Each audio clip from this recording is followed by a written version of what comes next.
Hi, guys. I am going to read two chapters today, chapter 15 and 16, so that we can finish the book by Friday because there are cool things. I don't want to give away the ending, so I'll show you when we're done. So it's a little bit longer. So if you want to pause it, use the bathroom, take a break, you can. But make sure you're listening so you're ready to respond. Chapter 15, Southern Sudan, 2009. Even though the water spraying out of the borehole was brown and muddy, some of the little boys wanted to drink right away, but their mothers held them back. The men kept on working with the drill. Their leader talked to Naya's uncle and father and some of the other village men.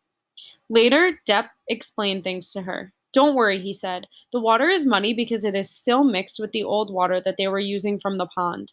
They have to drill farther down to make sure they're getting deep enough into the good, clean water underground. And then they have to put it in the pipes and make a foundation with the gravel and then install the pump and pour cement around it. And the cement has to dry.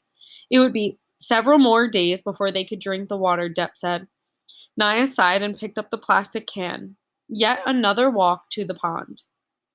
Nairobi, Kenya to Rochester, New York, 1996. The Lost Boys. That's what they were being called in America. The boys who had lost their homes and families because of the war and had wandered lost for weeks or months at a time before reaching the refugee camps. The aid worker explained this to Salva and the 8 other boys he would be traveling with. The woman spoke mostly English. Sometimes she said a word or two in Arabic, but she did not speak the language well. She tried her best to speak slowly, but she had many things to tell them, and Salva worried that he might misunderstand something important. They rode in a truck from the Ifo refugee camp to a processing center in Nairobi, the capital of Kenya. Endless forms had to be filled out. Their photos were taken. There was a medical examination. It was all a blur to Salva, for he was too excited to sleep, which made him too tired to grasp everything that was happening. But there was one clear moment when he was given new clothes. In the camp, he had worn an old pair of shorts and an even older t-shirt. He had taken as good of care of them as he could, but there were holes in the shirt, and the waistband of the shorts was stretched out and threadbare. The camp workers handed out clothing whenever donations came in, but there were never enough clothes for those who needed them. Now Salva's arms were piled high with new clothes. Underwear, socks, sneakers, a pair of long pants, a t-shirt and a long-sleeve shirt to wear on top of it. And he was to wear all these clothes at the same time. It's winter in America, the aid worker said. Winter? Salva repeated. Yes, very cold. You will need to be given more clothes in New York. More clothes? Salva shook his head. How can I possibly wear any more clothes? Salva could hardly believe his eyes when he boarded the plane in Nairobi. Every person had a seat, and they all had luggage, too.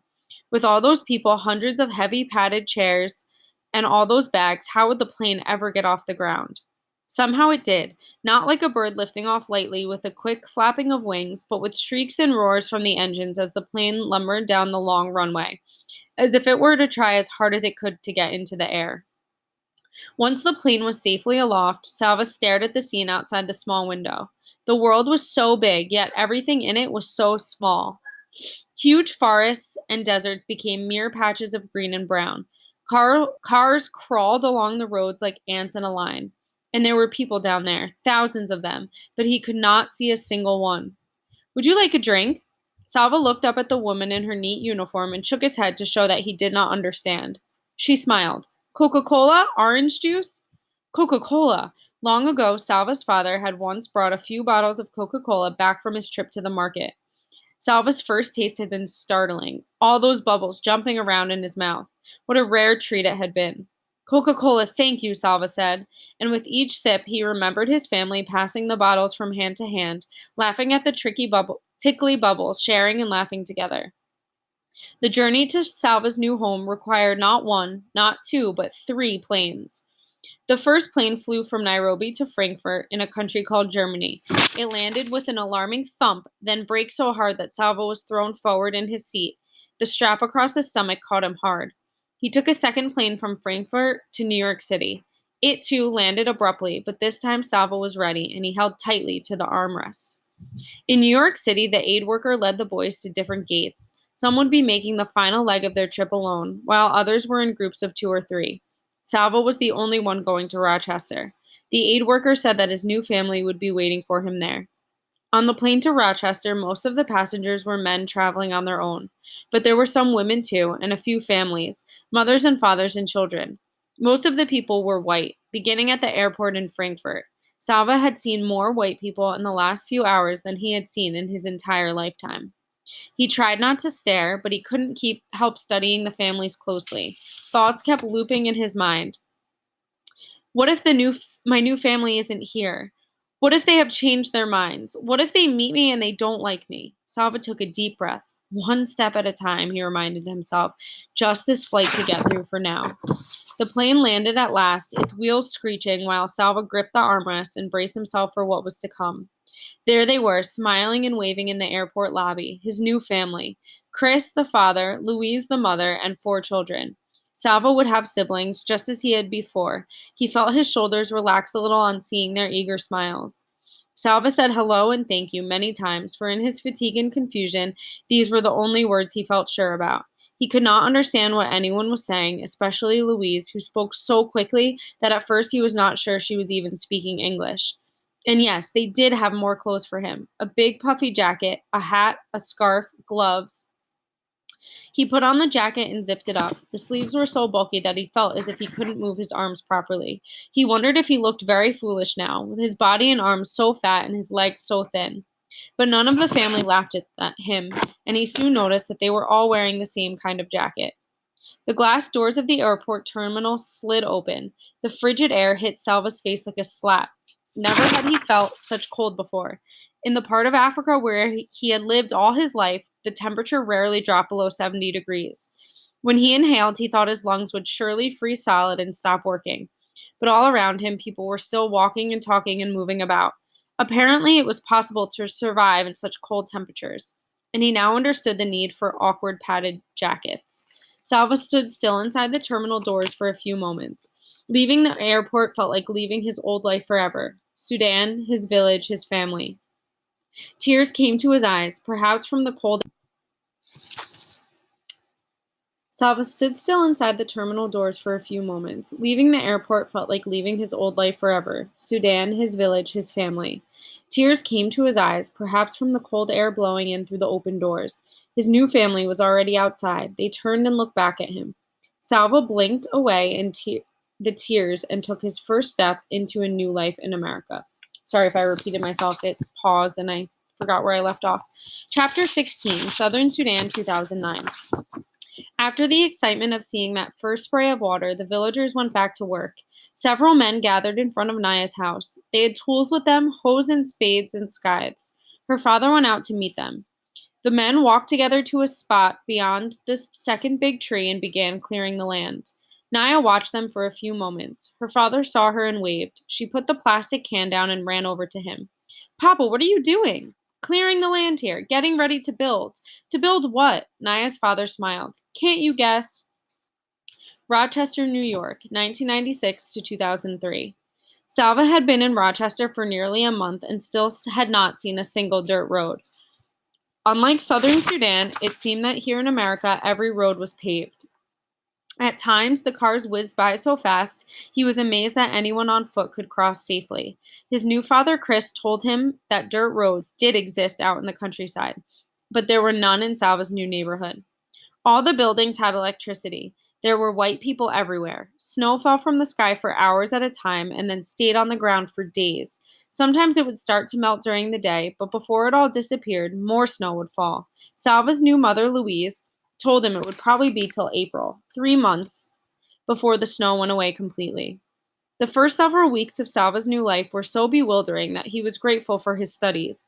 His lessons, especially in English, gave him something to concentrate on, a way to block out the confusion for an hour or two at a time. His new family helped too. All of them were kind to him, patiently explaining the millions of things he had to learn. It had taken 4 days for Salva to travel from the Ifo refugee camp to his new home in New York. There were times when he could hardly believe he was still on the same planet. Now that Salva was learning more than a few simple words, he found the English language quite confusing. Like the letters O-U-G-H. Rough, tough, fought, through, bow. The same letters were pronounced so many different ways, or how a word had to be changed depending on the sentence. You said chickens when you meant the living birds that walked and squawked and laid eggs, but it was chicken with no S when it was on your plate ready to be eaten. We're having chicken for dinner. That was correct, even if you cooked 100 chickens. Sometimes he wondered if he would ever be able to speak and read English well, but slowly, with hours of hard work over the months and years, his English improved. Remembering Michael, Salva also joined a volleyball team. It was fun playing volleyball just as it had been in the camp. Setting and spiking the ball were the same in any language. Salva had been in Rochester for more than 6 years now. He was going to college and had decided to study business. He had a vague idea that he would like to return to Sudan someday to help the people who live there. Sometimes that seemed like an impossible notion. In his homeland, there was so much war and destruction, poverty, disease, and starvation, so many problems that had not been solved by governments or rich people or big organizations. What could he possibly do to help? Salva thought about this question a lot, but no answer came to him. One evening at the end of a long day of study, Salva sat down at the family computer and opened his email. He was surprised to see a message from a cousin of his, someone he barely knew.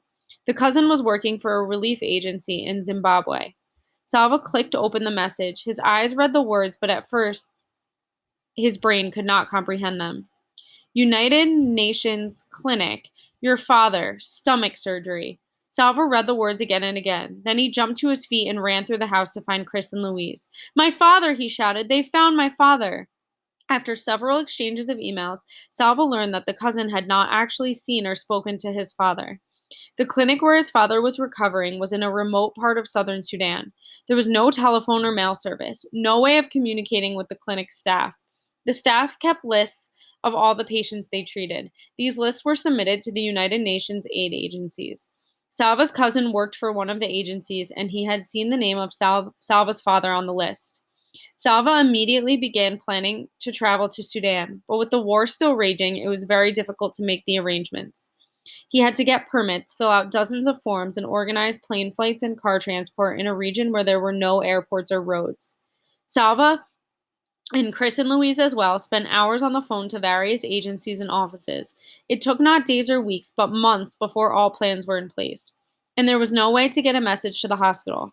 At times, Salva felt almost frantic at the delays and frustrations. What if my father leaves the hospital without telling anyone where he's going? What if I get there too late? I will never be able to find him again. At last, all the forms were filled out and all the paperwork was in order. Salva flew in a jet to New York City, another one to Amsterdam, and a third to Kampala in Uganda. In Kampala, it took him 2 days to get through customs and immigration before he could board a smaller plane to go to Juba in southern Sudan. Then he rode in a jeep on a dusty dirt road into the bush.